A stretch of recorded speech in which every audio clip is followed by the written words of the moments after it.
O que comemos deixa pegada. Pensades que a comida pode afectar o planeta?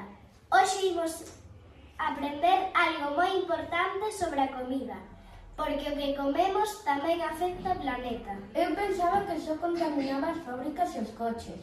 Pois non, a comida tamén contamina. A contaminación chamase pegada de carbono. E que é iso? Pois é unha pegada invisible que deixamos os na terra cas nosas accións cada día. Atender luces, ir en coche, comer, pero que teñen consecuencias reais. Sabías que antes de chegar ao noso prato a comida hai que transportala, cociñala, conservala e producila? Cada paso aumenta a pegada de carbono. Durante séculos as persoas alimentábanse de alimentos producidos nas rexións onde vivían, pero nas últimas décadas as distancias percorridas polos alimentos son cada vez máis grandes. Cando un alimento vende moi lonxe necesita camións, avións e barcos. Canto máis viaxa, máis combustible usa. Iso fai que a pegada aumente.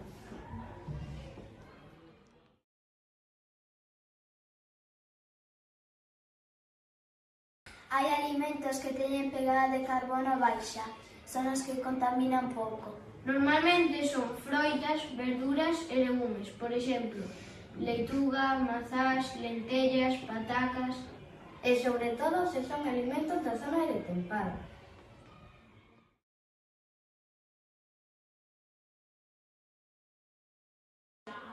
Pero tamén existen alimentos de pegada media.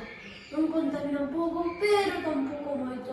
Por exemplo, carnes brancas, polo, peixe, ovo, froitos secos, arroz, precisan moita auga. Leite, yogur, aínda que proceden de animais, son alimentos menos procesados.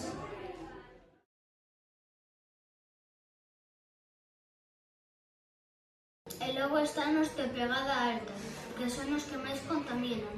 Como a carne de vacún, os alimentos moi procesados, hamburguesas industriais, refrescos, comida que vende moi lonxe e comida que se tira ao lixo. Estes alimentos producen moitos gases contaminantes. Podemos comelos, pero con moderación. Comer ben tamén é coidar o planeta. Por iso debemos facer menús saudables, froitas, verduras e alimentos naturais. Sostibles, escollendo alimentos que contaminen menos.